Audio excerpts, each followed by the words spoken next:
Hey, Miss Rock. Hey, Nick. The birthday girl.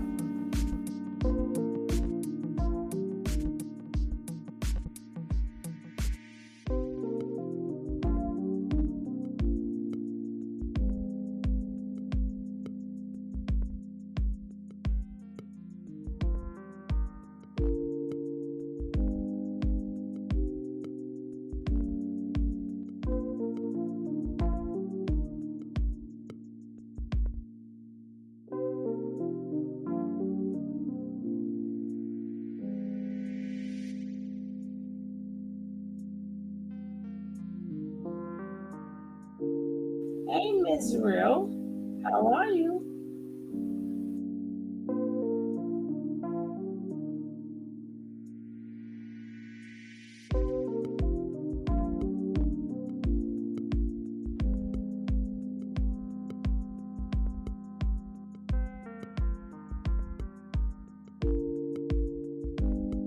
Hey, Carolyn. Aw, you more than welcome, my Nick baby.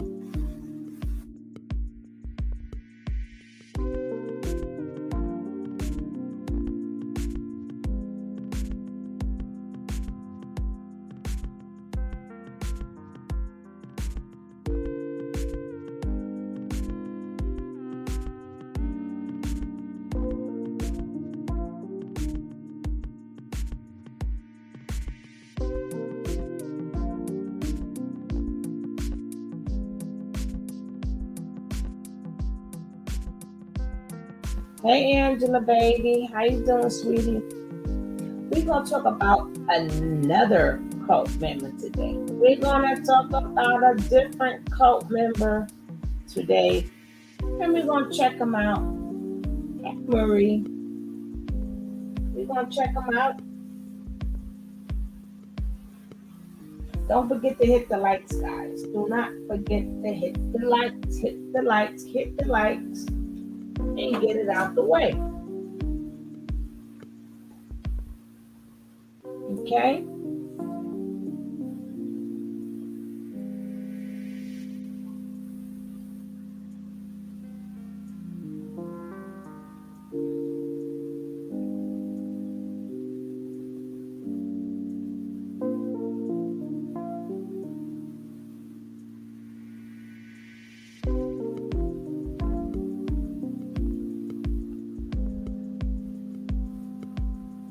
Why do I care so much what people think about me?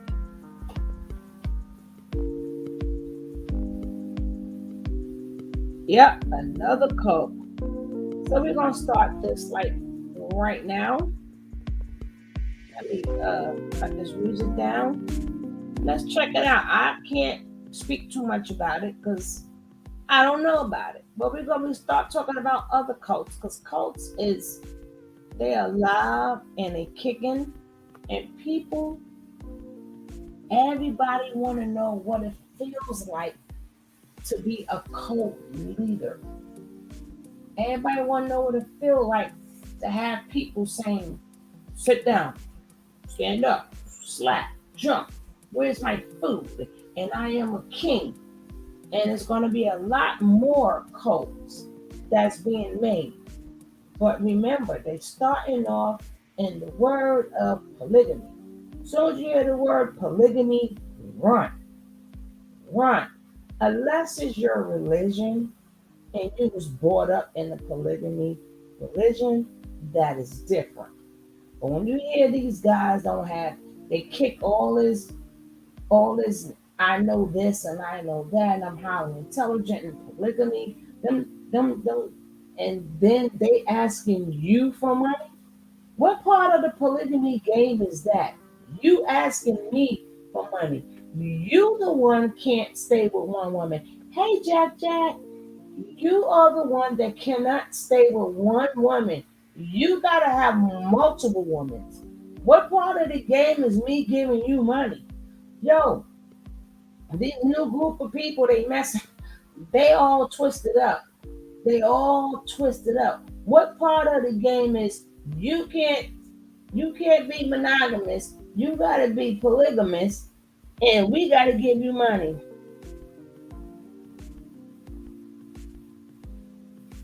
Oh yeah, they do that all the time, Angie. They purge people. They be purging people and stuff. Well, let's check this out and find out about this guy together. But before I do that, I gotta do this because it just looks good. It just looks good.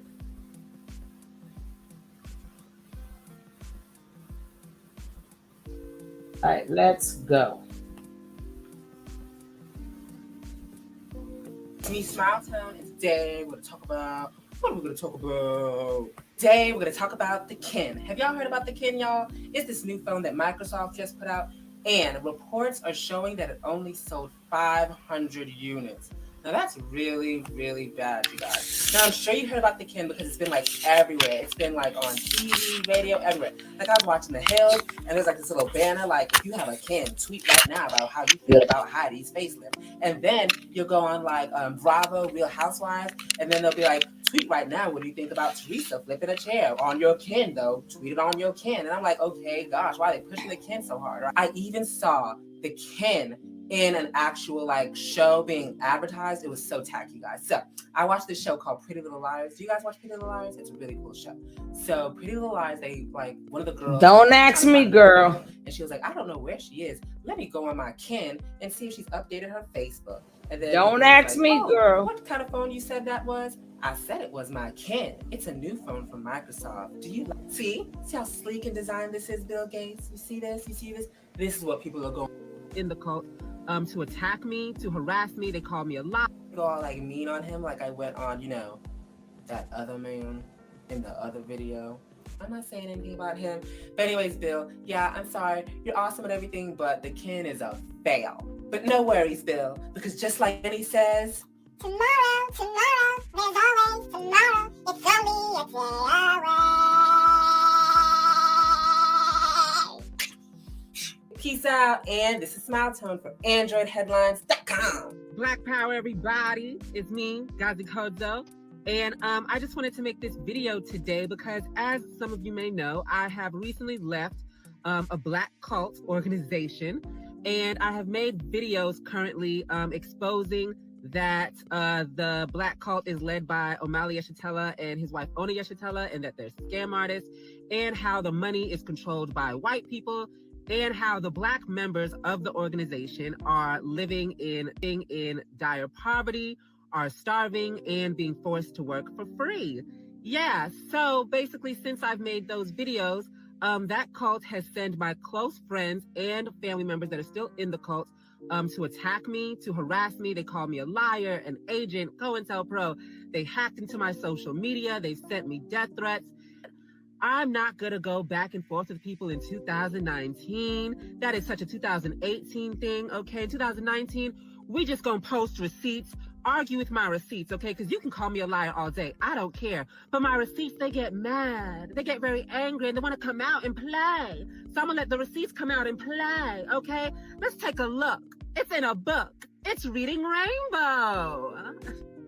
First to the stage is this screenshot of Akile Anayi, who is the granddaughter of the leader of the organization, cult, Omali Yeshitela, and she's posting how basically her granddaddy is like Marcus Garvey, he's like Malcolm X, he's like Martin Luther King, he's the answer to all of our prayers as Black people. Without him, we can't go nowhere. So if Ghazi says anything negative about him, that Ghazi is a traitor to African people. She posted that. Okay, that's cute jargon, girl. We get it. You brainwashed. But let's see who shared it. Maureen Wagner. Who is Maureen Wagner, may you ask? Oh, who is this white woman? Let's look deeper. Just remember Maureen Wagner. But before we get into who Maureen Wagner is, let's look at the African People's Education and Defense Fund. So now we're going to go look at Corporation Wiki. Corporation Wiki, it shows that the Uhuru movement sends a lot of their money to the African People's Education Defense Fund, and that the African People's Education Defense Fund is their nonprofit. So obviously they send that money there so they can get tax cuts on the money. So you see the Uhuru movement, which is supposed to be a Black organization, is sending all their money to the African People's Education Defense Fund. Now let's see who the treasurer is of the African People's Education and Defense Fund. Shocker. Shock. It's Maureen Wagner, the white woman. Wish we could see somehow how much money this nonprofit organization is making and where they spend their money. I feel another receipt coming on. Oh, this is a big one. Oh, this receipt's angry. Oh, her name is Bertha. She loves to fight. Is that a tax form? Oh my goodness. Look at those tax forms. 3 tax forms from 3 different years. And each year they've made more than $1 million. Let's see where that money goes, shall we? Let's open it up. Goodness, look at those wages and how much they give to management. That's over $500,000. Well, let's see who the wages and management is, shall we? Let's scroll up on this tax form, Lord Jesus. My goodness, looky there. It's Ona Zanaya Shatella, the leader's wife, Maureen Wagner again, and another white woman named Kitty Riley. So 2 out of the 3 people running the resources and the money of this nonprofit for the Black poor working class are white people. And they are pocketing over $500,000. Well, let's see how much money actually goes towards the community programs, shall we? Let's scroll down. Oh my goodness, looky here. Only $140,000 actually goes towards the community projects. That's crazy. That's absurd. So not even where they get all their money, you guys. This is just donations. This is not the Uhuru Foods and Pies, the Uhuru Furniture Store, Planet Uhuru, which is for their apparel, or the Uhuru Solidarity Movement that collects reparations from white people. And unfortunately, I can't post those tax forms because those are private, for-profit organizations, so I can't post them publicly. But we can look at the 2018 what's Florida up, love? Limited Liability Company Welcome, annual sweetie. reports. Yay! Let's take a look at those, shall we? Like Uhuru Foods and Pies is owned by Chairman's wife, Maureen Wagner, the white woman again, and Janice Cans, another white woman. So you're telling me that 2 white women can outvote this Black woman? That's crazy, you guys. Let's look at the Uhuru Solidarity Movement that collects reparations from white people and supposedly is supposed to go back in the hands of the Black poor and working class. Oh my goodness, it's owned by Jesse Neville, a white man, and his white girlfriend, a friend, Amanda. Oh my God. Well, let's look at Planet Uhuru, which is over all of their t-shirts, their mugs, their jackets, their bags, their buttons, their Uhuru stickers. Let's see. There has to be Black people that It's I'm another sure coat, somebody Ewan. Black Another owns coat. that. Another coat, Oh sweetie. Oh my God, looky there. Penny Hess. A white woman owns that. Wow, that's crazy. Wow, don't be mad at me. Don't call me the agent. Don't call me the liar. Call your own receipts, which you filled out with your own scummy, dealing, crooked, scammer hands. The liar. Not me, because I didn't fill out these forms, girl. I didn't fill out these tax forms. I didn't fill out these liability reports. I didn't fill out none of that. That is you, girl. That is all you, girl. The stuff you're doing behind the scenes. And now they're up front for everybody to see. Anyways, I'm done, you guys. Remix. Hit it, get it. Refusing to turn off his speakers, the police moved in to arrest Mr. Cazzo. And that is where our video begins.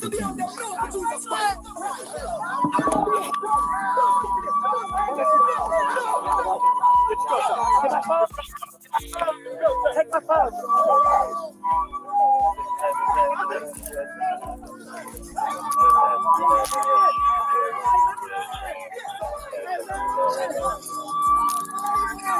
Double up.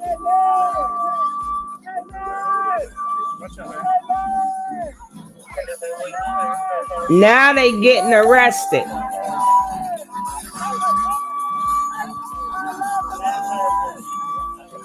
Another cult getting arrested. Hey, Itzy.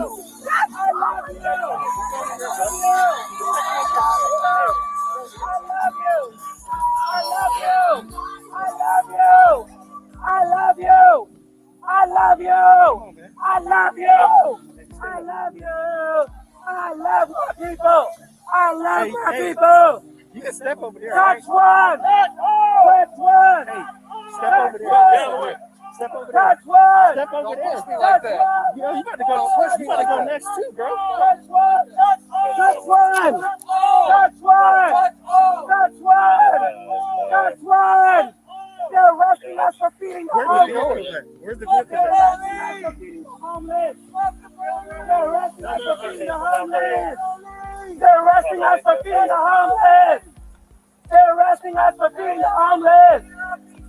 They're arresting us for praying. They're arresting us for feeding the homeless. Somebody got a cake? They're arresting us for feeding the homeless. Touch one.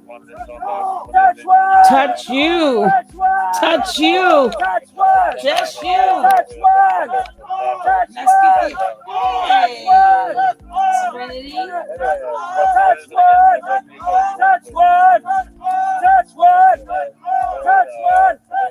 The pigs in my hood ain't no good. The pigs in your hood ain't no good. The pigs in my hood ain't no good. The pigs in your hood ain't no good. I thank you, Lord, for showing me that this is the way. This is the way. This is the way. This is the way. Praise God. Put your wallet back here, all right? Praise God.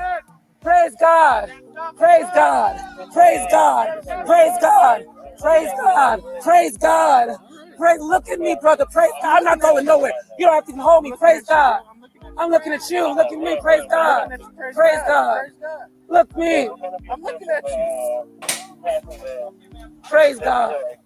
What's your name? Augustine. My name is my slave name's Augustus. That's how I know this is right. That's how I know this is right. Yes, sir. Read my ID. Do you have my fucking wallet? Get it. Open it. Look. What's it say? What's it say? Y'all! Relax. Let me calm her down. Let me calm her down. Y'all! He loves. He loves. Don't resist. He loves. He loves. Let's pray. Don't resist. Just pray. He loves. Just pray. What it say? Augustus, we got you. And what's your name? Augustine. Y'all know my slave name's Augustus, right? Guess what this brother's name is? Augustine. That's how I know this was called for. That's how I know this is right. That's how I know. That's how I know. That's how I know. Bring in that light. Oh, you know, I feel a Draco. Oh, you know. D-R-A-K-O, Lil Draco. D-R-A-K-O. Live back, yeah. Hey, don't let, hey. Okay. They are all ready for it. They're all ready for it. They're ready. Like, my son's a showman, okay? And then, Uhuru. Like out here, you feel me? Mama has been losing out on sleep. See, the young ones, they can go through the shits and it's just fine. You feel me? Drill that AP, you know what I'm saying? Black Hammer Time. You know what I'm saying? Free Draco. Fight continues.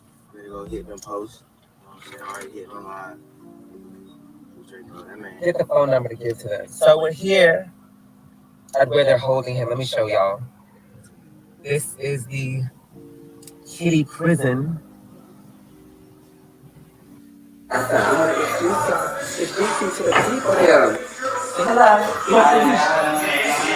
Where you from? I met Draco almost a year ago. Can I tell you how I met?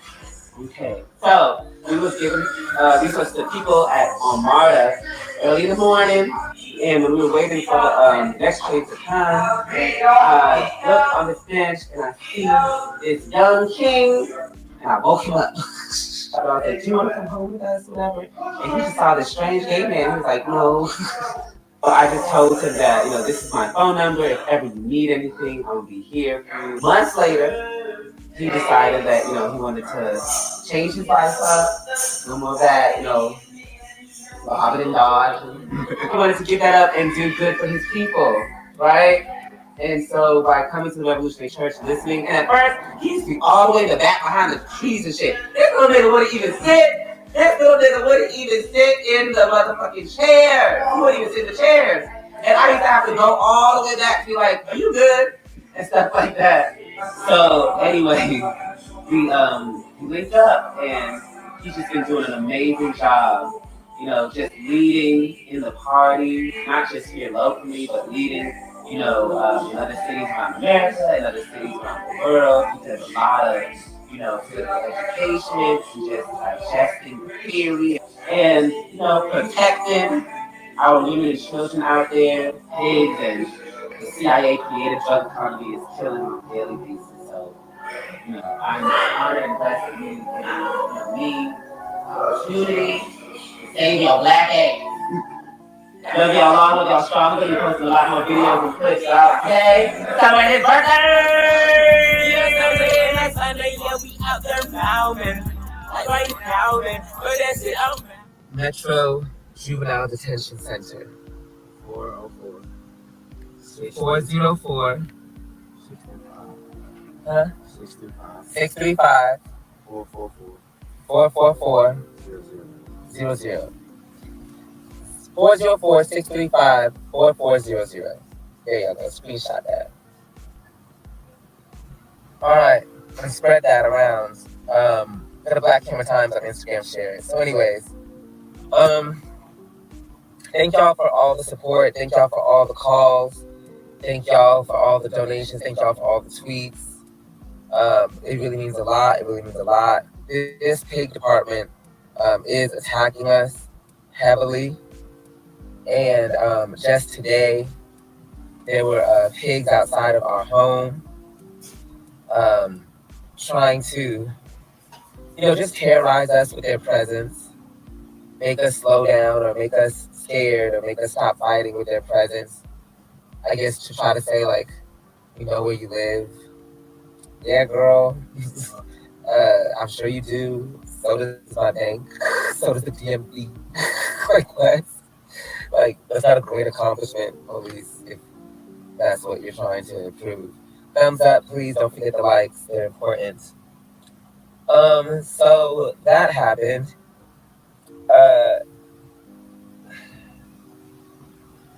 Apparently, so where do I begin? So yeah, that happened.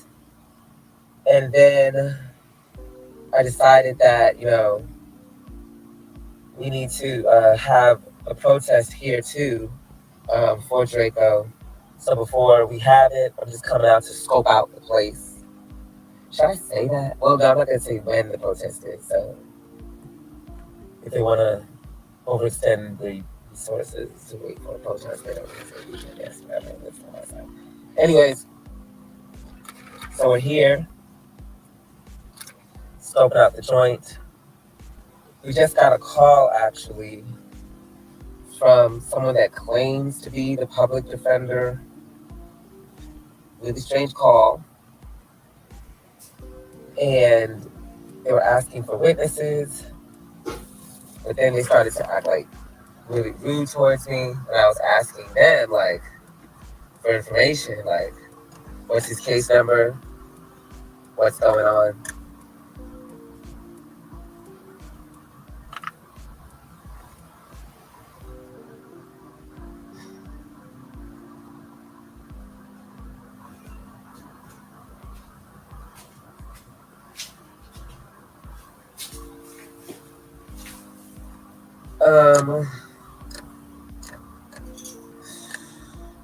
The experience of the phone call went left because, like, I don't know if y'all know this, but you should, maybe in a video or whatever, but yeah, you should. My kids do not call me dad or father. What y'all call me? Mom. Call me mom. Hey, me the great one. And so Move. when this woman was calling my government name, Augustus, emphasis on Augustus, all kinds of nutsacks is in that name. That's a very masculine name. She's calling Augustus, again, let me say that again. and she's talking to me. And while we're talking, I say, yeah, because, you know, I'm the boy's father. And she was like, father? I thought you were the mother. Because Draco told her, this is my mother's phone number, and gave them my phone number. Because Draco calls me mom, they all call me mom. You know, it's like a funny little thing. You know, I give mother energy one. It's funny, and it's just our thing, whatever. And then when I tell her that, she gets all like, huh? And I'm like, girl, can you not hear my voice? I said, you hear my voice? She said, yes. I said, I'm obviously queer. Can you not hear that? Can you not hear the infections going on? Yes, we hear that very well. And, you know, she was like, well, I don't know what's going on in this conversation. I don't know how I can trust you with this information. And I was like, I need this like case number. What's going on? And she's like, I don't know. And I was like, you know what? Just have his grandmother call me. I'm not doing all this. I'm not doing this with you. Like, and it just went left. It's hard being a homo dad out here, okay? Okay. But anyway. He's zonked out. He's stoned out. So out here, you know, usually we do our Revolutionary Church. Well, these pigs is acting up again. Specifically. Hey, Kitty Queen. Officer Bender or Bendit and Piggy Hill. You're probably going to see him shortly come out of that building. He's about 4 foot. His teeth is in the way. Very, very, very,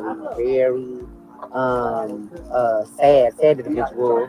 He suffers with, you know, micro penis syndrome.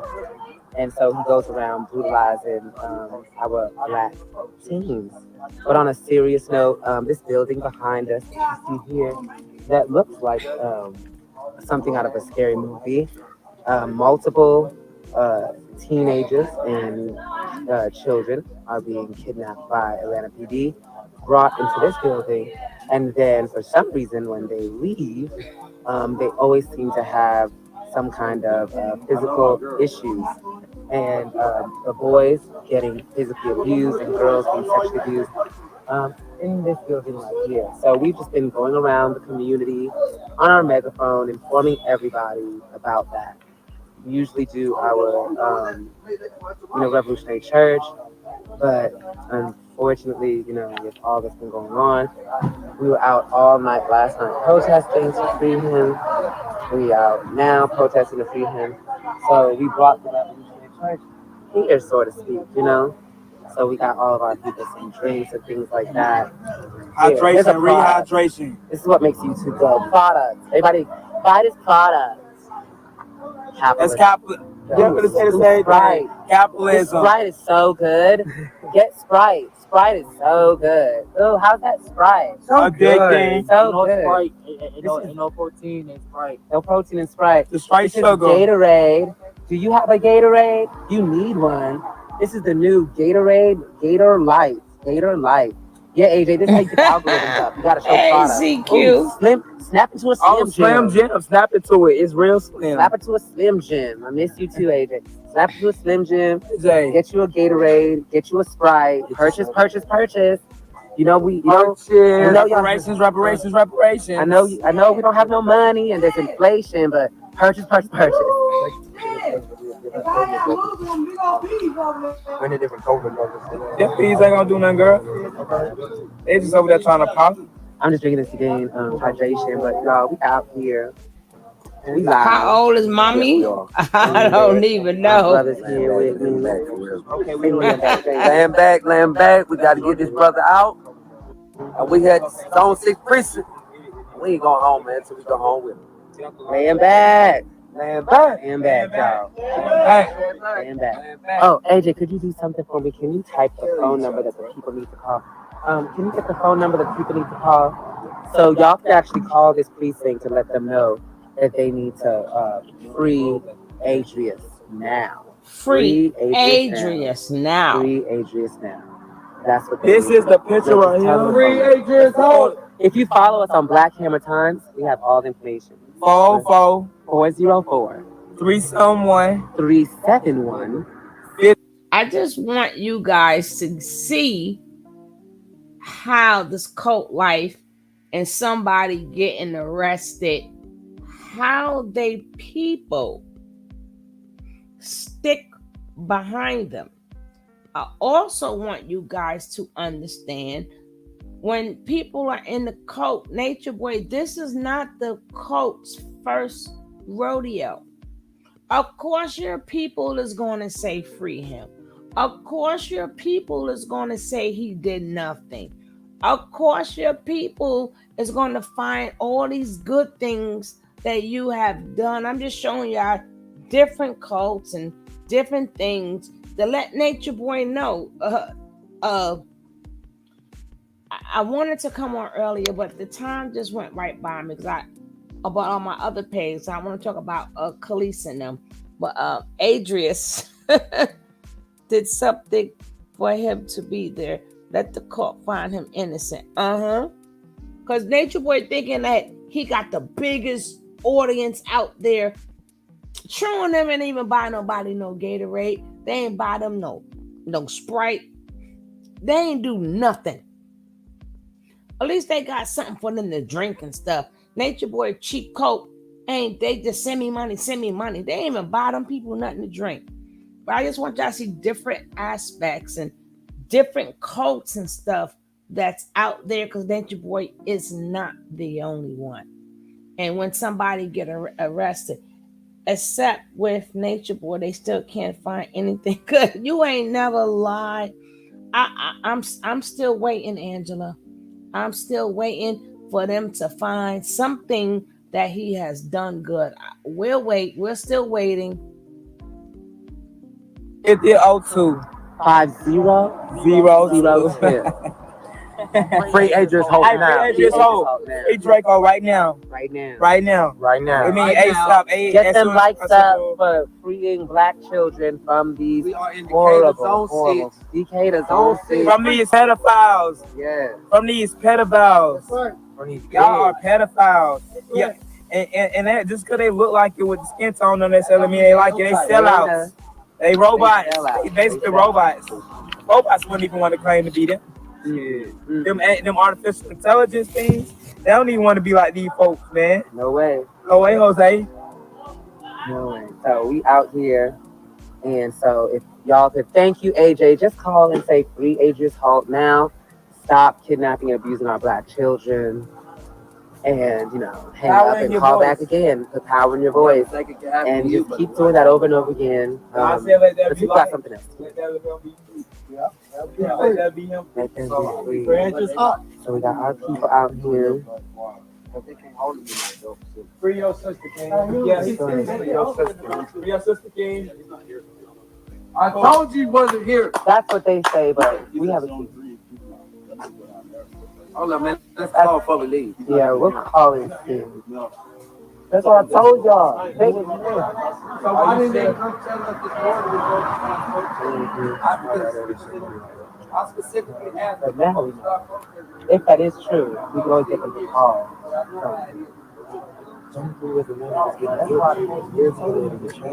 Have them call zone. I don't know if I want to believe the pig because we've been out here all night and we ain't seen no car leave. They said he left last night.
You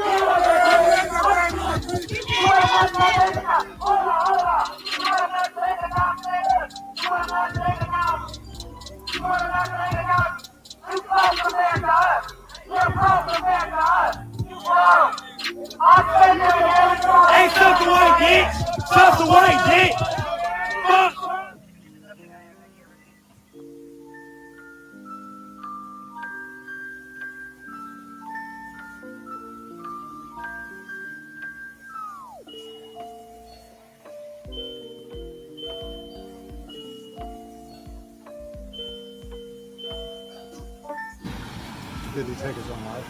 No, he would never. He would never do that. He would never. They came in there guns blazing. They came in there. They had all the guns and everything. They had all the guns and everything. I told them, put it down, put it down. It seemed like, they never got in a call like this before, so they decided they just wanted to, this whole thing was lined up. The person that called the police that we were leaving from the home, I tried showing them a video of him. They have a video of him with a knife, flaring it around, coming to my sister. And I said, we were moving him from the home, we were off the top of the police station, and disappeared. And so from that started this, and then this, and now we're out here. We had, I said, I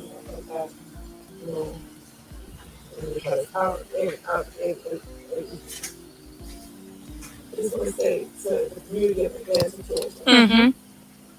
the pain that I'm feeling as a father, I'm not alone in this pain. So many of us as Black people have lost our children to suicide. So many of us have witnessed the poverty, the food shortage, everything is going on, the pain is going on. It's the shared pain. A few hours later, the man of God is arrested. This is outstanding. I found it. Because I never free to walk around and call over the door guy. The first day was the police wanted the FBI. It's clear that they wanted the day was for six. Even quick to tell the front line to work on.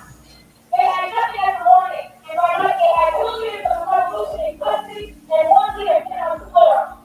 And what the parents like he is? The one who thinks that we're going to call for 911. Stuck around and ransack the house to steal whatever resources were left for the homeless people in Atlanta that the police didn't already take. He stole and he watched. And you know, belligerent. You see how belligerent he is? You see how belligerent he is? You see how belligerent he is? You see how belligerent he is? Thief! Liar! Thief! Liar! You even know empty space and you know white grandmother's house. Learning on social media. He called a revolutionary leader. Killed and arrested with the assistance of the colonial state. Colonialism breeds monsters like this, but this monster helped coordinate an attack on the revolution. And that's right, the unforgivable. No matter how much the colony breaks that colonial territory. There are only 2 sides to this. The side of the state and the side of the people. And you will pick. You will pick. A thief. A liar. And we call to you. The side of the team always makes excuses for the police. Police the best media and love the colonizer. Those on the side of the team tell themselves that the revolutionary hand was coming to them. He was taunting us, saying that AK deserves to die. He was taunting us, saying that AK deserves to die. He was taunting us, saying that AK deserves to die. Well, that's a preacher of all the started. That's what sellouts say. That's what sellouts say. And this sellout.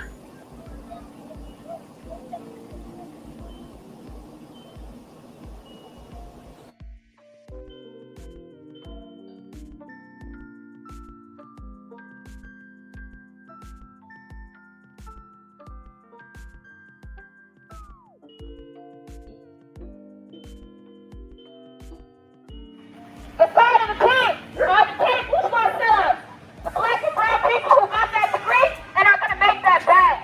The side of the pig is the colonizers who fight to keep the resources of stolen land around the world. And the colonizers who steal but claim they will lead the revolution to sunset. All while calling the pigs on the people that they're stealing from.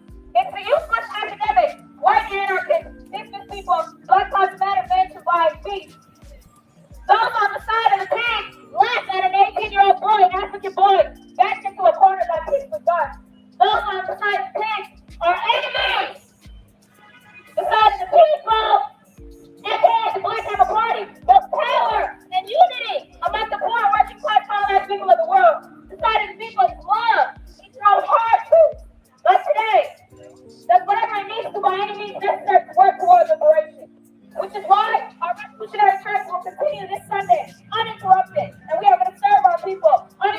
shortage, food, clothes, house. In the middle of a food shortage, in the middle of record unemployment, we gonna make sure that y'all are taken care of.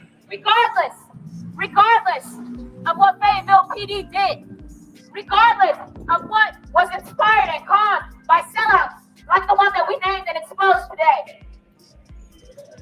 We have now confirmed that 2 men arrested in a Fayetteville SWAT standoff have ties to a group some are calling extremists. Kind of a twist to this story. Black Hammer members openly say they have an alliance with the Proud Boys, which Demetrius. the SPLC, the Southern Poverty Law love. Center, has classified as a hate group. Don White's been digging deeper into the Fayetteville connection. A captain here at the Fayetteville Police Department confirmed both suspects are part of the Black Hammer Party. That's a controversial group formed in Atlanta in 2019. The normally quiet Woodbine subdivision, lined with yellow crime scene tape and police cars on Tuesday during a SWAT standoff. We've had our Commander-in-Chief, Commander Gazi Kotso, arrested, as well as our Chief of Agitation and Propaganda, Colonel Kino. Today, we confirm one of the people arrested and charged in that standoff is the leader of the Black Hammer Party. He goes by Gazi Kotso, but his real name is Augustus Romaine. A spokesperson for the Black Hammer Party told us today they don't mind being called an extremist group. If we take that with pride, we take that label with pride, because that means we're standing in line with those in history who have stood against evil and stood against oppressive systems. Fayetteville police responding to the subdivision Tuesday after receiving a 911 call from someone saying they were being held hostage. When police went into the home, they discovered an 18-year-old man's body. They say it appears he may have shot himself in the head. We've confirmed Romaine and Xavier Russian are facing numerous charges in connection to the young man's death, including aggravated assault, kidnapping, and criminal street gang activity. This isn't the Black Hammer Party's first run-in with the police. We are going to fight these charges. This investigation is just beginning, and anyone with information is asked to call the Fayetteville Police Department. In Fayetteville, I'm Dawn White, 11 Alive News. We have new information tonight following a SWAT standoff in Fayetteville. In the last few hours, 11 Alive just obtained the arrest warrants for Augustus Romaine. He's the alleged leader of the Black Hammer Party, a controversial group formed in Atlanta in 2019. He's facing several charges tonight, including kidnapping and aggravated sodomy. In the warrants, police say Romaine.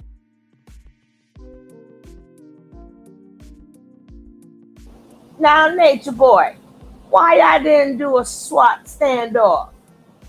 Y'all was too chicken? What? Nature Boy, I thought you was good. Nature Boy, I thought you was good. Why didn't you have a SWAT standoff, chicken butt?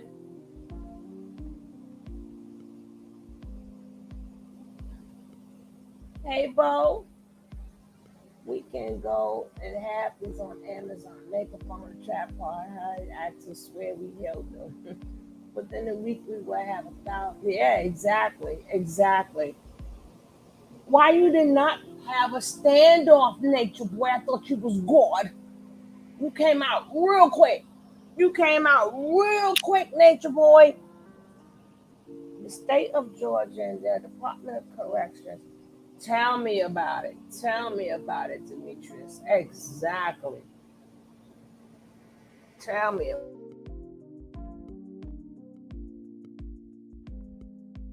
And another man, Xavier Russian, forced 2 victims at gunpoint to leave the common area of the house and lock them into a garage.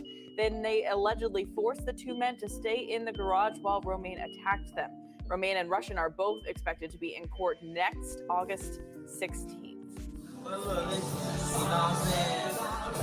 We will be having the studio, you know what I'm saying? We'll be having the studio all the time. You know what I'm saying? Working with people. So ain't nobody talking about like, you feel home. Arrest warrants obtained by Fox 5 say 2 men were being held captive in the home at gunpoint by a group called the Black Hammer Party. Those warrants accuse self-proclaimed Black Hammer leader Augustus Romaine of kidnapping, aggravated assault, aggravated sodomy, as well as gang activity after the 2 men were allegedly ordered into a padlocked garage at gunpoint. In those warrants, Fayetteville police say Xavier Russian was one of 2 Black Hammer members who participated in the kidnapping of the men. He's charged with kidnapping, aggravated assault, and gang activity, as well as obstructing police. On Tuesday, a neighbor shot this video of police detaining Russian outside the home. They claim he was resisting and reaching for a gun in his pocket. The warrants identified Amante Ammons as the 2nd Black Hammer member who allegedly participated in the kidnapping. Yeah, keep a 30 with a rock. Yeah, photo shoot. We gon' crash a crew. Bad bitches twerking and her ass go zoo. Damn, big booty. With some black heels. She gon' turn around, beat that nigga up, make her squeal. She a freak hoe with a diamond chain. She gon' let that beat flame. Hold up, now she saying she gon' twerk it. Fast ass she work it.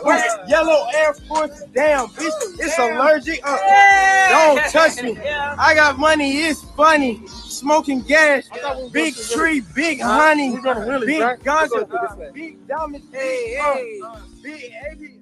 After the standoff Tuesday, Fayetteville police say they found Ammon's body in the home with a self-inflicted gunshot wound to the head. The Black Hammer website says its mission is to, quote, take the land back for all colonized people. In media reports, it has been labeled an extremist group. Former members tell Fox 5 it's a cult. Romaine and Russian are being held in the Fayette County Jail without bond. In Fayette County, Doug Evans, Fox 5 News. A young man found dead inside a Fayetteville home after someone calls 911 saying that they were being held hostage, and police showed up to investigate. The question now is who fired the shot that killed the man. 11 Alive's Doug Winters is live for us this evening in that neighborhood tonight and just learned that this house doubled as a homeless shelter, Doug. True, J. Bell, and there is some disagreement now, or at least some dispute, as to how culpable the police might have been in the shooting of the 19-year-old man who was actually in the house. Police say emphatically that they did not shoot and kill him. The homeowner tells me that he's not convinced. Did he take his own life? No, he would never. He would never. They came in there, guns blazing. Gazi Kodzo says he ministers and shelters homeless youth at his Fayetteville home, where police say they got an early morning call from a person alleging he had been kidnapped. Whispering into the phone call, advising that he had been kidnapped by an organization and couldn't talk, and was whispering into the phone. When police arrived, they arrested one man, took into custody several others. Kodzo says he told police a 19-year-old who lived with him for a year was still inside. I came outside, I talked to one of the officers, he was like, just get everyone to come outside. I told him, we have someone in there that is, mentally different. Yeah, we did. We had indication from one of the individuals that came out that there was still one person left inside the house when he came out. Police sent in a robot which indicated a sound of a gunshot. Police say they didn't fire the shot. Kodzo says he's not convinced. So from that, spiraled to this.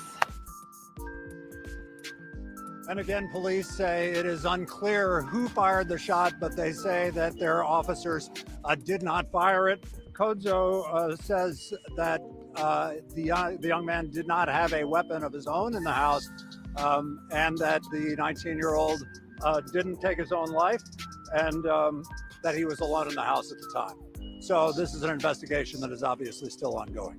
Live in Fayetteville, Doug Richards, 11 Alive News.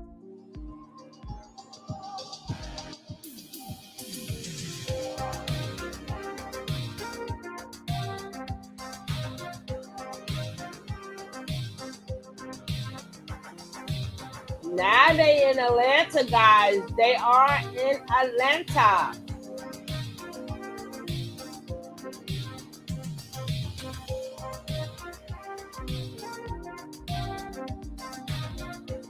We definitely are working hard to make sure that all our projects are coming into fruition. But we know that deliveries from all colonized people ain't gonna come easy and it ain't gonna come cheap.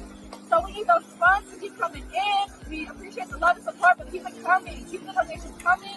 And if you're a colonized person, join Black Hammers. You can get in on this land, on this liberated river, and on your own freaking liberation. So, once again, this is Sergeant Solimar.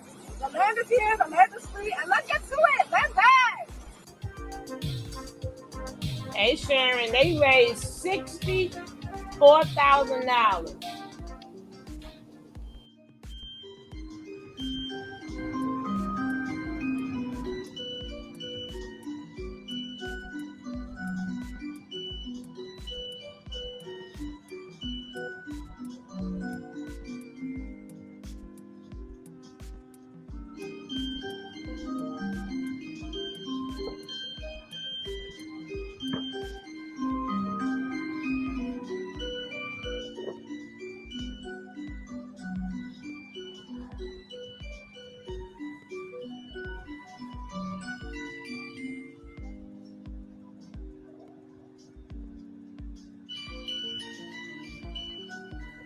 Hello, Antifa.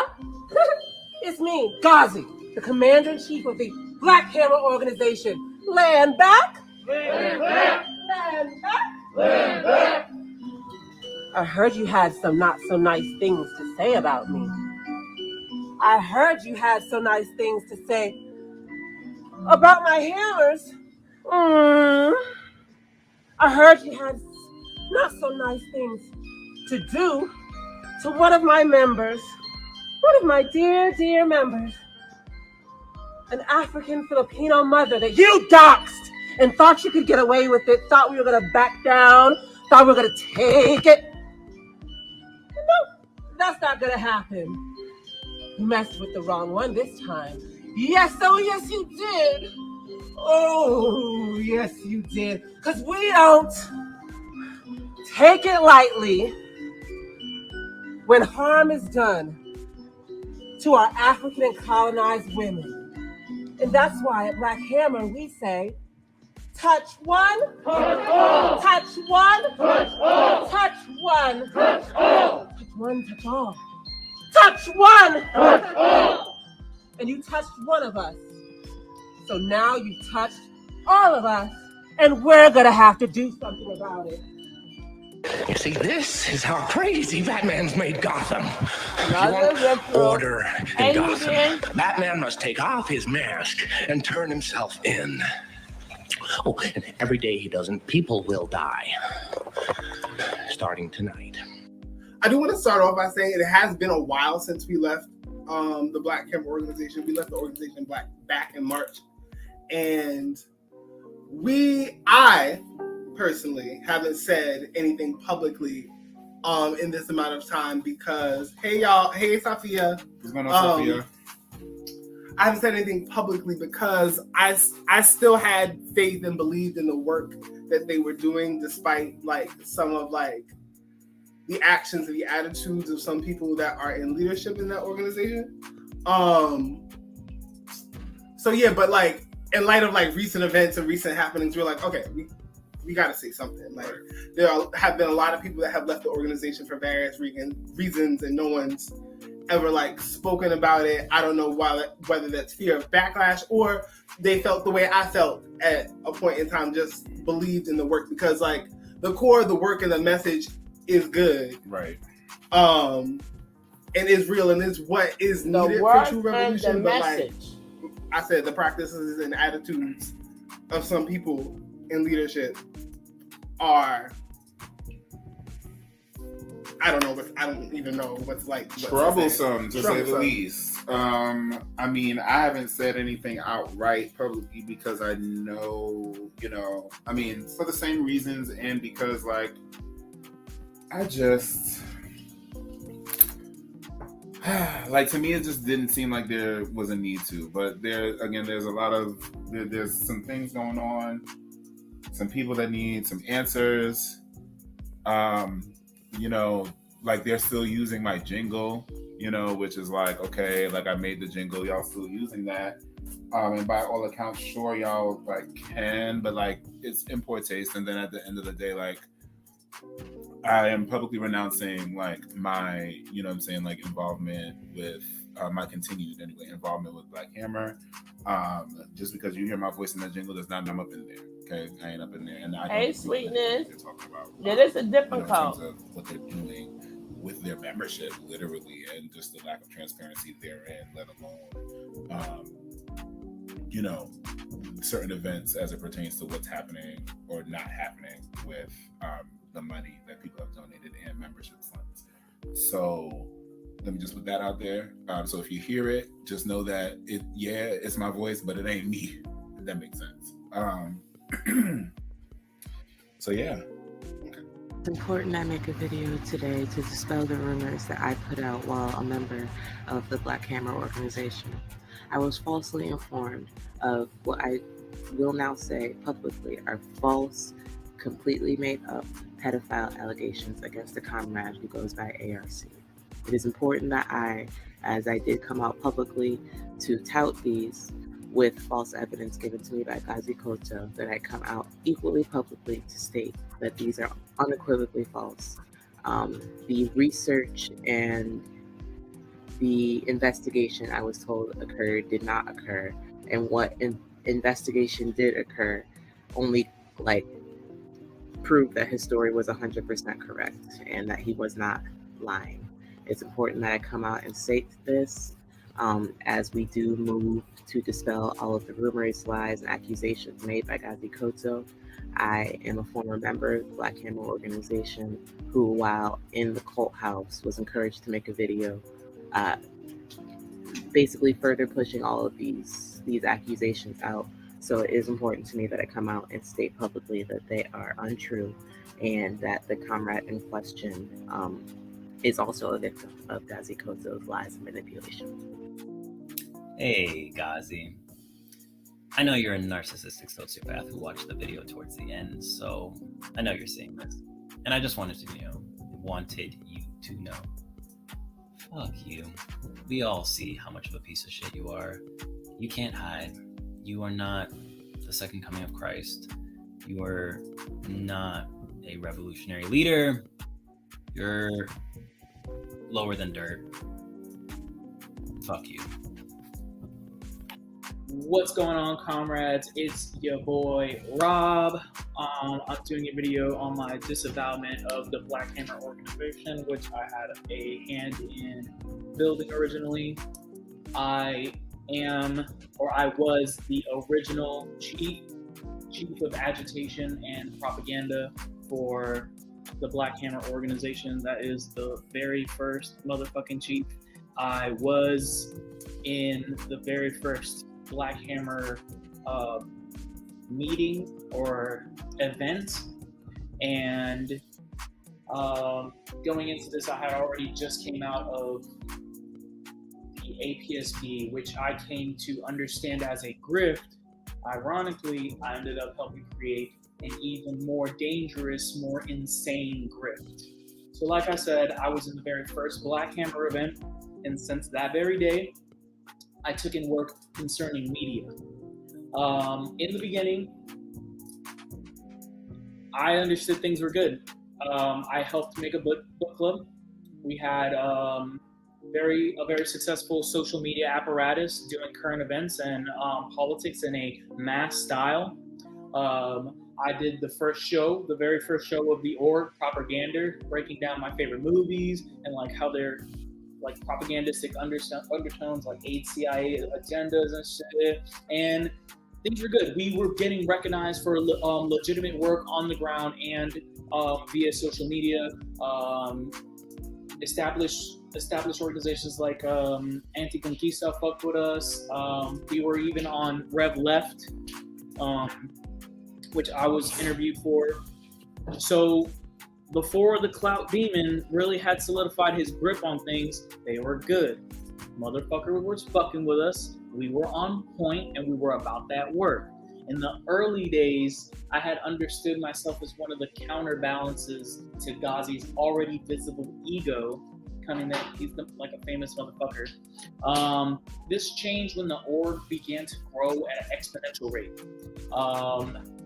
Things were getting like out of hand and we weren't internally prepared to address it, and in these little oversights he had begun to establish himself as like the more dominant figure, because we understood him to be like the SG from the prior org or an established figure. Yeah, every Wednesday when the cadre meeting would happen would be like a huge source of anxiety. One I had never experienced before or since. No amount of work could save me from this indignation that I was put through at the hands of this digital neo-colonialist. I gave everything I had to this fucking organization. Somewhere along the line, Ghazi had convinced me that his will was that of the people. So he had already been addicted to these likes and retweets, amongst other things. So I looked at him as some sort of veteran. So when he would say like some off the cuff goofy shit, it was up to me as the social media like chief to kind of clean that shit up or rally the organization behind him. So yeah, that put me. No, it's not, Demetrius. No, it's not. With PSL, the New African Black This Panther is Party, FTP, me. AARP, Black Alliance for Peace. All of those people were our friends at first, and I would fucking argue with Ghazi about why the fuck are we doing this shit. He's just going off the cuff, and it would always be like, no, I'm being petty bourgeois sellout, blah blah blah. And he had made me believe that like if you weren't about this smoke, if you weren't about coming into conflict with these so-called petty bourgeois organizations, you weren't cut out for the revolution, and we're trimming the fat. That was the kind of shit that he convinced me of that had me doing all this motherfucking indignant berating shit. So, in my mind, it was like always good to be hated by your enemies, yada yada, like that Mao fucking quote. But now I understand that it was just him feeding his own fucking ego, going against people who just disagree with him on like not even like the whole picture shit, on some like petty shit. The shit I went through in that org, the motherfucking condescension I got from no one else except motherfucking Ghazi, the young, bright, African, Asian, indigenous comrade that I had seen chewed up and spit out, all because of one man's ego. This is a weight that I'll carry for the rest of my fucking life. I only wanted to be a legitimate foot soldier for the liberation of my people. Now, this is the first time I've ever, and we heard a lot of things these ex-Coast members had to say. This is the first one that ever said, I will have to carry this for the rest of my life. This is the first man that I see so far that is showing some type of remorse. He's the only man that said, I will have to live with this for the rest of, because see, the other ones don't think that they're going to have to live with this for the rest of their lives because they, oh, my mind is free and all this other stuff. This is the first man I've ever gave respect to so far out of all the codes. He said, I will have to live with this. You know, I'm telling you, this damn cat and this dog, I gotta put y'all on timeout. Y'all always disturbing me. I can't even be on live and y'all going bing, bing, bing back and forth. Jeez. Well, if you wanted to be a foot soldier, you should have joined the military. I don't know what you're talking about. Okay. He's directing the choir. It's Atlanta. Dang, it look like he's dancing. Turn the sound off and he's teaching you dancing. But I'm just saying, he's the only one that showed some remorse. And he even brought up something that he did that himself is going to have to live with for the rest of it, which means he's seen something which you have not heard none of the other, even when we watch Carbon Nothing, you have never heard none of them say, oh, because of this man ego, I did this, and I'm gonna have to live with this for the rest of my life. See the difference? So I'm just going to rewind that little part because I thought that was really great what he said.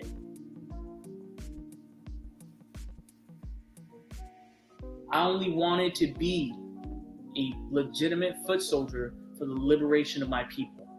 And in my eagerness to take action, any action, it led me astray. I fell for a bait and switch. Baited by the thought of revolution, switched for a motherfucking cult. Seeing its devolution into what's going on in these hammer houses. Baited for a revolution, switched into a cult. Carbon nothing, exactly. They always baited there for a revolution, and which turns into a cult. I like this man talking already. Shoot, we don't need to hear the rest of them. None of them has said what this man said so far. They said some things that he said, but he's the only one saying, I did this, I did that, I did this, I did that. Yeah, deep. It was the bait and switch. That's would you stop? Get out of here. Ugh. That's the cat, of course. That's the cat. Yeah, he does seem to be taking accountability and saying where he went wrong. Whatever it was, it must have made him poop, poop, poop in his pants because he had to change of heart. I thought I'd be running that part when he said, I got to live with this for the rest of my life. Or rally the organization behind him.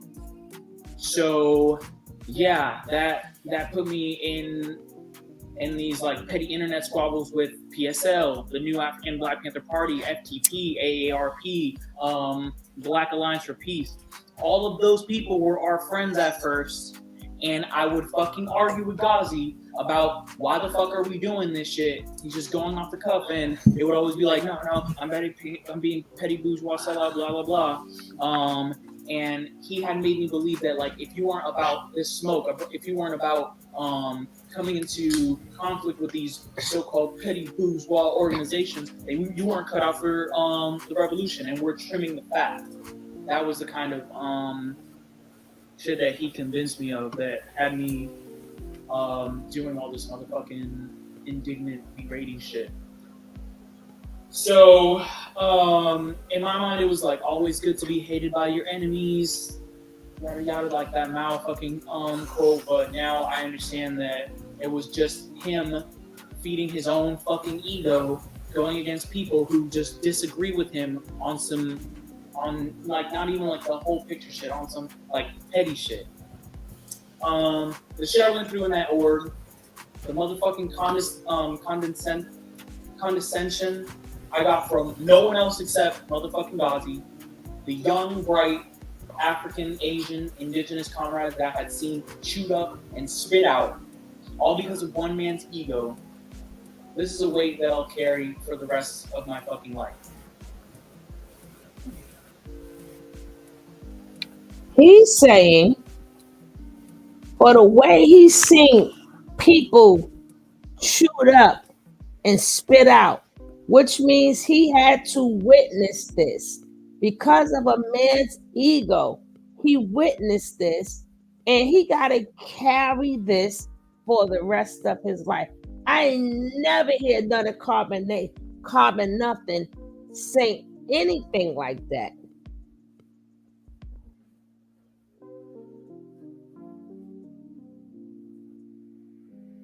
Yeah, first of all, like he said, Demetrius, it's a bait and switch, right?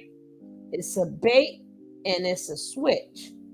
Hey, truly, baby, it's a bait and it's a switch.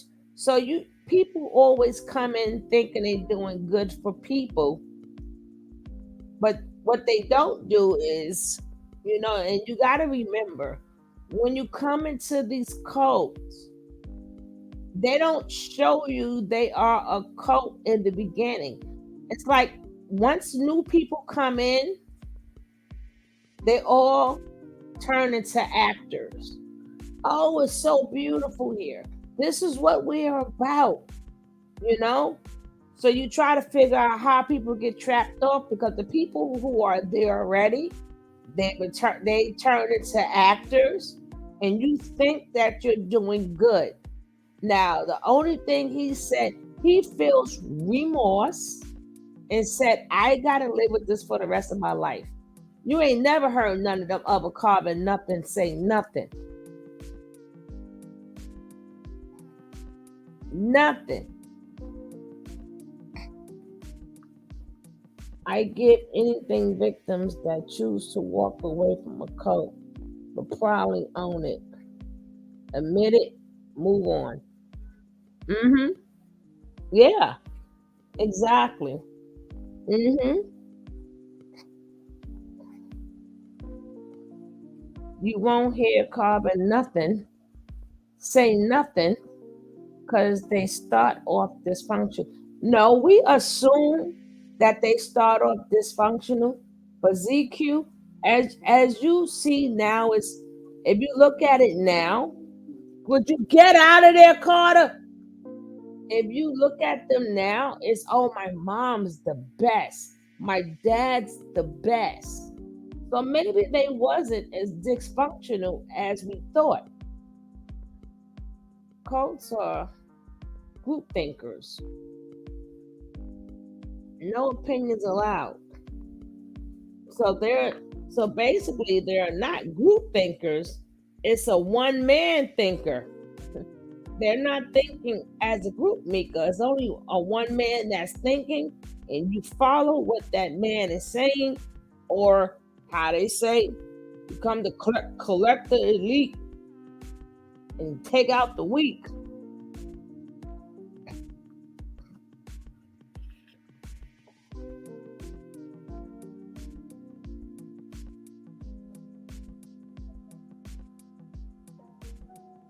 I only wanted to be a legitimate foot soldier for the liberation of my people. And in my eagerness to take action, any action, it led me astray. I fell for a bait and switch. Baited by the thought of revolution, switched for a motherfucking cult.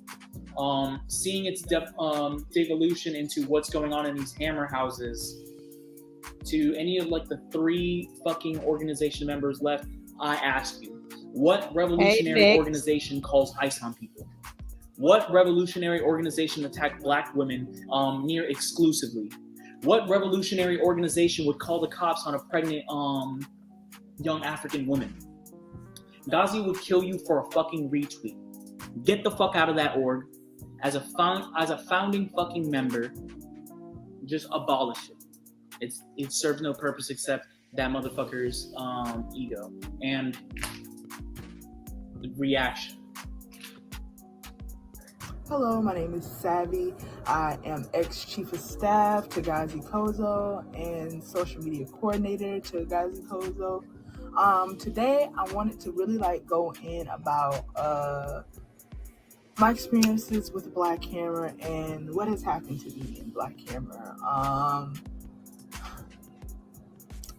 The first thing I want to get into really is my escape. I've been hearing guys use this against me on the internet and try to say that I tried to attack him, yada, yada, yada. These are false. I will explain the whole situation here right now and my side and what happened to me. At 7:40 in the morning, I was waking up abruptly by Gazi Kozo, him screaming at me, saying that I need to get the fuck up out of the house and sit outside, and just no explanation. So, doing what my commander-in-chief said, I went outside with my phone, still in my night clothes, haven't gone to the bathroom to wipe my face or anything. I'm just sitting out there, just scared, just wondering what's going to happen to me. During that time, I'm getting removed out of chats, and a little bit later, SG at the time decided to tell me that they had been told instructed by Ghazi to find me housing somewhere else. When this happens, I totally snap, along with all the abuse in the cult house in ATL that I was taking, with just the lack of care of how my housing, you playing with my housing, and I'm being abused daily by you. No, I was ready to go. And I went inside and started packing up my stuff to leave. While I'm packing up my stuff, Charlotte, Ghazi's then defense personnel, came up to me and was trying to talk me into staying. I wasn't having it. I didn't want it. I didn't want no parts of it. I just wanted to get my stuff and go. When Ghazi saw that Charlotte wasn't able to talk me into staying, he proceeds to come down and starts screaming at me, saying how shitty I am and how I'm just gonna leave, this, that. And at that point, I am to my boiling point, because it's like, I don't want to talk. You playing with my housing, you playing in my face, you playing in front of everybody else, and I'm sick of it. I'm tired of it. I'm ready to go. He wasn't getting that point. So it led to an altercation of us going back and forth in the kitchen, which then I felt attacked because his defense started climbing in on me, which I turned around and grabbed a knife and told them to back the fuck up. I don't give a fuck. I'll kill everybody up in here. Yes, I did say that, because I wanted them to know that I was serious about getting the fuck away from me. When that happens, they then grab me. About 3-4 defense people grab me, drag me out of the house. Yes, I did punch a hole in the wall, trying to get out of these niggas' grasp, trying to get away. And then they proceed to not only drag me out of the house, but drag me to the driveway. To which then Ghazi was in charge of got them in charge of gathering my clothes and packing up all my stuff, even though they still had a lot of my stuff in the house. And they proceeded to throw myself outside. And I proceeded to go down to the end of the driveway, call an Uber, and go to a Greyhound to escape. This was really fucked up. Because I punched a hole in the wall, I had blood all over my hands. I had blood all over myself. It was not a good scene. I looked like a battered woman. My Uber driver was very scared for me. He wanted me to call the police, but I didn't. It wasn't a good scene. I proceeded to then get down to my cousin's, thankfully.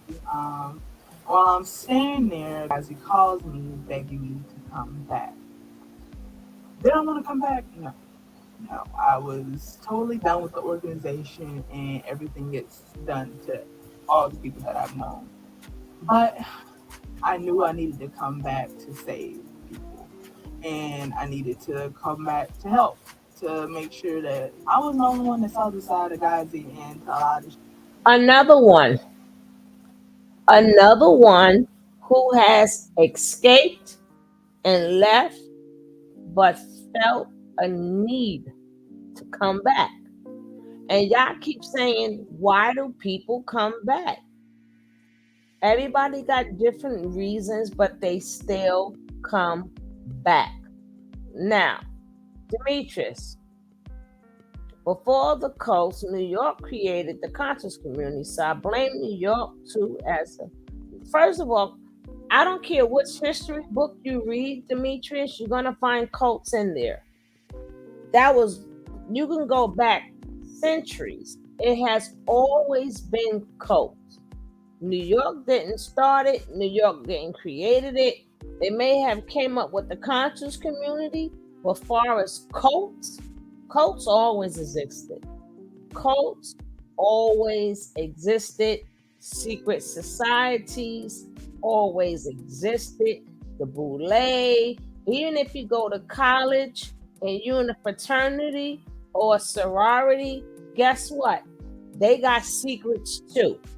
It's secrets. They do things that only they know.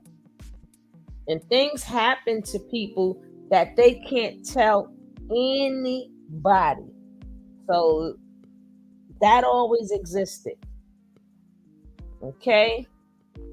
Yeah, she said she went back. If these people would just find a job, it's easier said than done. People keep saying, let them find a job. When you've been brainwashed for so long, first of all, why would you want them in a job? They're brainwashed. They would not fit in with the people who work. They would not fit in with a 9 to 5. It would be a beautiful thing if they find a job, but their mindset cannot do it. Their mindset cannot conform back to the regular world because they've been out of the regular world for so long. That's why you need to go to a co-therapist. You have to integrate back into the regular world, you know? And then at that point, they don't know who to trust, who not to trust. You know, they're used to cult living and they're not used to, you know, paying their own bills and getting a check. That got to be just like you have a baby and you have to introduce new foods to them. They got to be introduced back into the regular world. I just got an email that they confiscated ships and found several boxes. It was 7,000. Oh my goodness, some people to eat. They are foreign African men. Say they are dirty and contaminated. They would if they worked first. Even if they did work first, because some people did have regular jobs, but being that they did go into a cult, they have to be, just like Jackie said, they have to be deprogrammed. They have to be deprogrammed. I mean, a lot of things sound easier said and done, but it's not that simple. Even that Caucasian guy, what is that, LDS or something? You still have people that's still following behind that man in jail. You got the Amish people. Now, before you become a fully Amish person, they let you go out into the real world, right? They said, go ahead out in the real world and see if you want to live in the real world.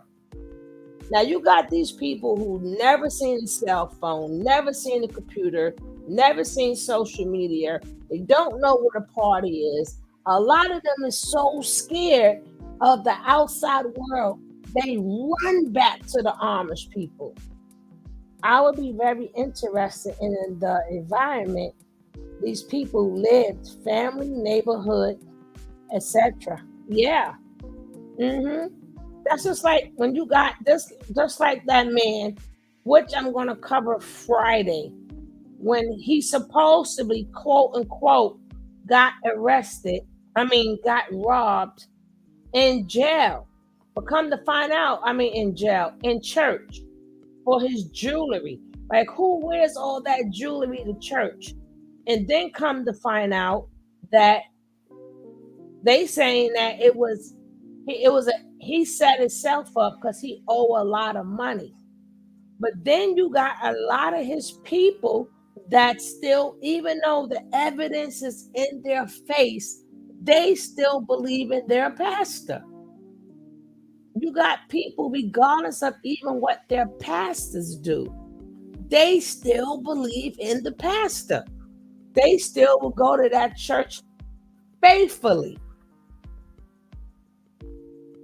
You see a lot of people that see things, that pastor dragged that robbery. I knew that when I saw them. Exactly. And not to mind you, that's in my neck of the woods, Mika. And the man was like, I have done a lot. And people was like, what? What you did? We never seen you. You ain't do nothing. It was staged. But what I'm saying is his people still support him. They still support him. Just like you got TG Jake's daughter. She knew she stole that baby from that girl. She knew she did it wrong. She would not give that baby back, but she still supported. Once you have a belief in something, it's really hard to make it takes a while for you to see it was nothing but lies. Nothing but lies. He's been sued. Girl, is way more than that. He's been sued for not. Girl, when we go over that, it's way. You're talking about in the millions. In the millions. That's nothing compared to what that man owe and stuff like that. But at a certain age, the Amish let you go to the real world for a year. I think they choose to be Amish or not. I forget what it's called. Yeah, that's what I'm saying. Because they let you go, but a lot of them is so scared of the real world that they go right back. Got people who've been in jail for so long that the world has changed, but they've been in jail for so long, they didn't realize the world had changed. So they end up going right back to jail. Oh, girl, whoa, it's in the millions. When I mean millions, I mean millions. And the social pressure to stay, the embarrassment to the family. I mean, it's million. It's a lot of things. It's a lot of things. Just like when we went to school when we was younger, we studied so hard. We made A pluses, B's, and C's. And come to find out, none of that's true. A lot of that stuff we learned was not true. I got a real busy day too, so that's why I'm only just doing this video. But Ewan, my love, you have a beautiful night. You have a beautiful night and a productive day tomorrow. And then come to find out, a lot of that stuff we studied was not true. See,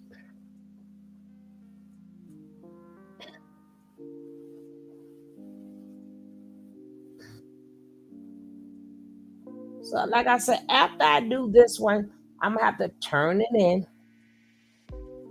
All right, sweet pea, but you have a productive day tomorrow. I got a long day tomorrow too.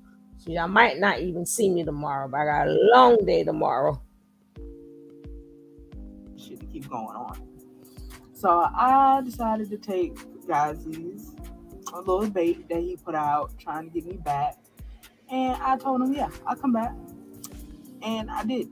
They paid for me to come back. They paid all expenses for me to come back because I wasn't finna pay. I didn't have any money to come back. I had spent all my money escaping. Like, if you want me back, you're gonna pay to have me back. And he did. And I got to North Carolina. I was cool with being in North Carolina because the North Carolina chapter is where I had first moved to this. Hey, Sad, what's up? Before I moved to Colorado. They are a good chapter that do actual work on the ground, and I was excited to be back with them. When I got there, literally not even a day into being hey, Precious. We had Precious, to go Precious. to ATL, which I believe that this was Ghazi's plan all along. But as soon as I got there, we had to go to the ATL house. So from escaping, I'm right back into the house, even though I thought I was staying in North Carolina and not ATL. When we got to ATL, Ghazi goes full mask off in front of everybody, especially the North Carolina chapter. A lot of them hadn't seen Ghazi like that, and they was like, yep, this is a cult. You know, they saw like what I had been saying, like, and having to escape that situation was very delicate because Ghazi was in very much lockdown of the org mode. Like, we were in lockdown mode, and he didn't take his eyes off of nobody. Like, you had to really plan your escape. Like, And that's what I had to do, essentially, plan my escape and run in the middle of the night in a rainstorm for my life. Like, running for my life. It wasn't great. And people ask the question, why you stay? Why do people stay in an organization like that with someone as crazy as Ghazi? Because it was laid out to us that, Ghazi was commander-in-chief, but they weren't the only leadership in Black Hammer. There was actual people in the organization, in the ICC, that was doing amazing work, real work on the ground, touching masses. We were an actual international org. And it kills me every day to know that we could have had revolution in my lifetime. And Ghazi, instead of giving that power to the poor and colonized working class, he took it for himself and took it for his own greed and for his own ego to feed, so he could stunt on whoever who has hurt him and all of this shit.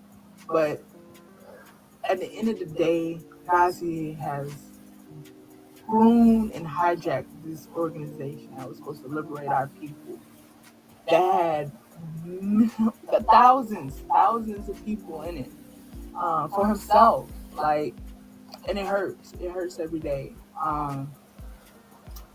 And I'm just glad that, everybody is waking up. And for the people who are still in the organization, I want to say, like, revolution does not end and begin with Ghazi. It's not end and begin with Black Hammer. And a dictatorship with commander-in-chief, with as Ghazi as the head of it, that's not a future that I want. Like, he's a sick person. And even if you haven't seen that side of him yet, you'll see it eventually. My name is Jun Sohee. I was the chief of membership for Black Hammer, then I was the chief of SciTech. And I just want to lay out, in the statement, we talked about how Black Hammer descended into a cult. And I want to talk about how badly it's gotten under Augustus's maniacal personality. So I think that being in physical proximity to it, you're able to see how Ghazi or Augustus, he breaks people down. He either chooses people for leadership positions who are willing to be cruel off rip, or he breaks them down into nothing and then grooms them. And although there were certainly red flags, and looking back hindsight 2020, I can see very clearly all the signs. It was difficult for me personally to see that until being in physical proximity. So I and my roommates Gabby, Evelyn, and Zappy, as well as Rohan and Benjamin, who I'll get to later, Oju, Benjamin, we went to Atlanta for what was supposed to be just a trip, a visit. And when we got there, I saw people who were being starved out. They were being sleep deprived. They were patrolled by armed guards 24/7, so you can't leave. We found out after we left that Ghazi choked someone out and pulled a gun on them. Regular physical attacks, pushing, throwing items at. Come to find out, he's also sexually assaulting people. It's really Jonestown. The vibe of it is very hive mind. You can't even tell who's actually brainwashed because, I got this sense that even someone who did know that they were in a cult tacitly knows they can't say anything, or they're getting turned on, that they're going to have guns pulled on them. There's a ditch that the fence shows you in the back of the house to let you know, basically, we could dump your body. Upon obviously observing all of this, I and Gabby only stayed a day and a half. I made up a lie about a family emergency, took Gabby, dipped, drove her 70 hours out, told her we were in a cult. Then we got Evelyn out to making a lie about her family emergency. Then Gabby busted out a second time herself, and we helped her to escape. So we're on the run for a while. Not super relevant to this, but after we did escape, while we were there, we knew that they were calling ICE on people, calling the pigs on people, calling feds on people. Then once they realized, so at this point, we're working to extract people, right? And once they realized that I am out, and that Gabby is out, they steal Gabby's car. They threaten to shoot Gabby in the head if she comes to get her car. And they also make up this whole thing about Rohan, and us abusing Rohan. And so this is not something I would normally say. It's not something I think you should brag about. I think it's really fucked up. But to contextualize how ridiculous the allegations are, I do feel the need to point out Rohan is someone that we invited into our house off the Literal Street. We combed lice out of his hair, nursed him back from malnutrition, gave him a place to stay rent-free, which is totally fine. But, you know, less fine is that Evelyn waited on him hand and foot. Really cooked him every meal he ate. She would carry him to him from the bathroom. Yeah, so now the story that Rohan has come up with is that we abused him. Their Black Hammer is using pictures he has of his bruises on his arms to say that Gabby beat him. When in reality, he beats on himself when he has these seizures, which we were nursing him through 10, 20, 30 of them a day at our own mental, emotional, financial expense, especially Evelyn. Again, this is not something I would ever air out of respect for him had he not decided to levy abuse allegations against the three of us that housed him and cared for him, asking nothing in return except for, you know, our comrade and being our comrade in arms in what we thought was a revolutionary struggle. Notably, the anti-Africanism, the anti-African womanism, and the colorism is there. They chose the darkest person, who is a queer African woman, to pin the main allegation of abuse on. Out of everyone in the house, Gabby spent the least amount of time with Rohan. Even though I was at the lab, 10 hours a day, I spent more time with Rohan than Gabby. It doesn't make any fucking sense, but it's not about that. They have to demonize everyone who leaves because that is a hallmark of a cult. And otherwise, the question would remain, why is everybody leaving this so-called revolutionary organization? It's the same reason that they demonize Abdius, who is not a pedophile whatsoever. ARC, they just made it up because he left, because he no longer wanted to tolerate the abuse from Augustus. Same reason that they labeled Danielle and John and everyone who left in that wave of people exiting rape apologists, which they are not, Eddie Blue sellouts, which they are not. They were simply people unwilling to stand for God's abuse. So we escape, we're trying to extract people. That's when the story comes out. It's very obviously fake. There's screenshots which are very obviously manipulated to say that they're evidence for something that very clearly not. I do want to also say they also doxed us on Twitter. They put our picture of our house on Twitter and our address. They slashed my tires, which was, kind of lame. It's like what Becky does when Chad cheats on her. They also threatened to send Proud Boys to our house, which, let me just say right now, I would Google Stand Your Ground North Carolina law before you send anyone to my house. And they tried to get me fired from my PhD program, which they were unsuccessful. But just because they're deeply incompetent does not mean they're deeply dangerous. I mean, they're calling ICE and the pigs on people. They're calling Child Protective Services on people. But what happens in that house is truly, I don't know how to put it into words. It's a sex cult. It's a cult of personality. I think we want to believe so badly that what we're doing is for the poor and working class colonized masses of the world, and I think that that's why so many people stay. And because of the brainwashing and the bastardization, Augustus does political education to justify whatever he wants to do for his demented ego. It really gets to well-meaning revolutionaries, and it's unfortunate. That to me is a crime against humanity. It's a crime against revolutionary. Gandhi at his core is a counter-revolutionary, like by the definition of the word, who has stalled the anti-colonial revolutionary struggle for 3 years in order to build a cult to feed his demented ego rather than feed the colonized masses of the world.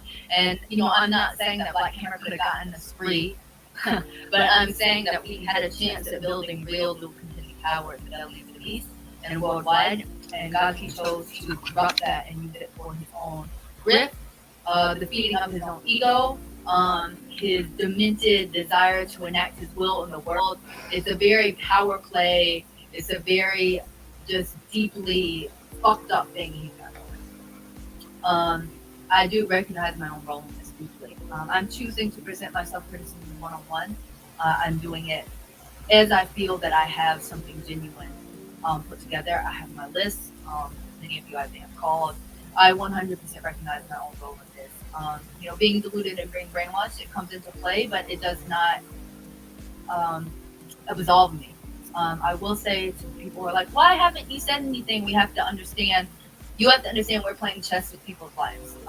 And that it's very dire. And, my self-criticisms are giving one-on-one, because I don't feel the need to make them a public spectacle unless that's what the person has specifically asked for. There have been so many crossings of boundaries and consents by this organization that I don't want to contribute to, and I recognize that I am still undoing that brainwashing, which obviously is the worst thing I could do would be to replicate it. For this reason, I will not be organizing. So I feel like I've done enough study and self-study to really understand what went wrong with Black Camera overall and why I was so susceptible to being a part of it. And, I will say that my biggest self-criticism has been extracting people, risking life, limb to get out everyone that we can.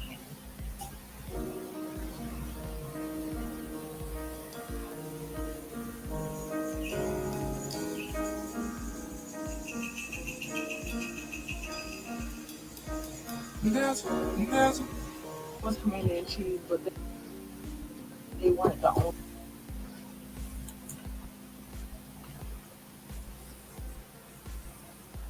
Similar to Natureboy, his ego got out of control and led to his downfall. Why all these syllables? Well spoken, she got hoodwinked. From employing a communism is a new style. I'm a rebel with the cause. You better let them know. I joined Tiger Kim Taekwondo too. She comes from a good family. He wanted all his members to feel entitled. He gave them fake positions. No, Natureboy gave them fake positions too. Remember Chief, like what was they calling Solar and the rest of them? They had fake positions because that's the only way to keep the men there. You got to give them fake positions. Just like Malaya is the queen of one. She is the queen of one.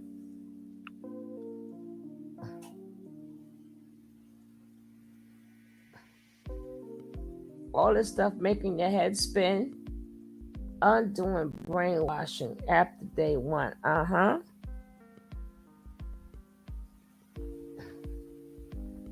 If you want to meet 3 God, give me that charger. And Malaya, your voice.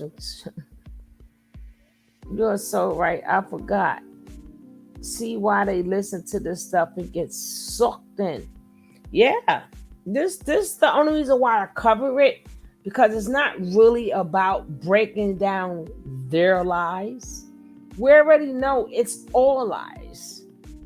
My thing is, maybe we can save somebody. Just like I wasn't like, I didn't care about Naylor and Nate. I cared about maybe if somebody watched it, because it's a shame that it's coming back in full-fledged. Like, just when we thought the cults was over, it came right back. We keep, us older people have to realize what's old to us is new to somebody else. This information is old to us, but new to somebody else. This revolution where they don't know nothing about. They only know about hearsay and what these fake gurus is telling them. They didn't live in the 60s. They ain't do no research. They ain't lived in the 50s. They ain't live in the 40s. They know nothing about nothing because their world is different. Their world is totally different. You may see people like still getting popped by cops and stuff like that. But far as that real racism and things that really happen to us, they do not know. So what revolution are you fighting? What are you fighting for? You got that right. What are you really fighting for? You're going to get the land back from who? You ain't taking this land back. They stole it. They ain't giving it back. That's the dumbest thing ever. It's not in the closet now. Yeah, so sometimes we gotta remember, yeah, we smart. It's old news to us, but new news to them, to make them feel like they're gonna accomplish something, they're gonna change the world, and they're the ones to do it. And that's how you catch them. That's how you catch them.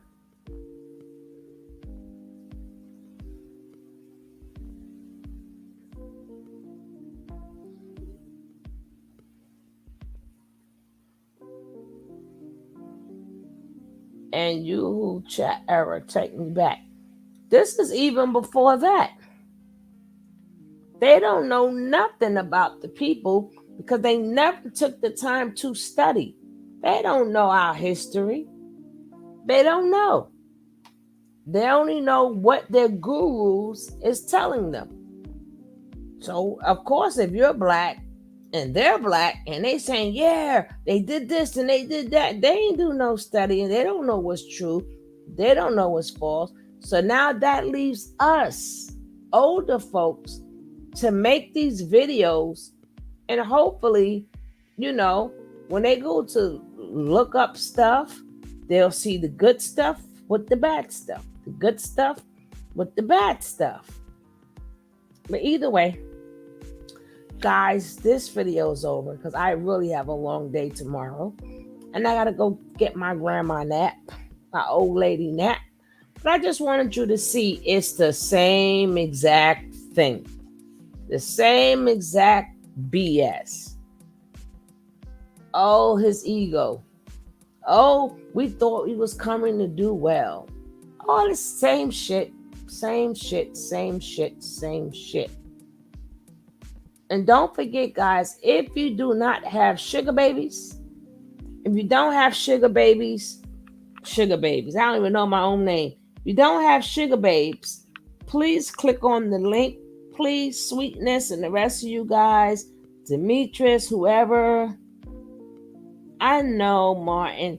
You can catch the replay, though, my brother. Catch the replay. But don't forget, if you are not clicked onto my new channel, soon as I'm going to be less busy in a couple of weeks. So we're going to be doing two like different shows. One over there where we do education and where we talk daily topics. Over here, we do cults and stuff like that.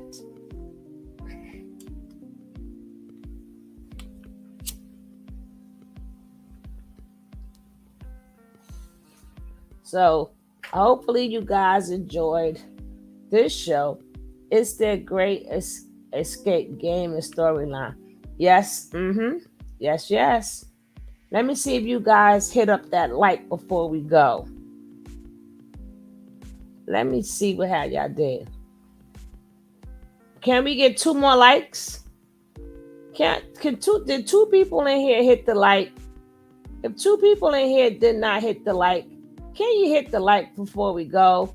And if you haven't subscribed, can you hit that subscribe before we go? If you are new to this channel, we really appreciate you. It'd be nice if you can hit that subscribe. If you're watching out there, take this time out and hit that like and hit that subscribe. I'll gladly appreciate you.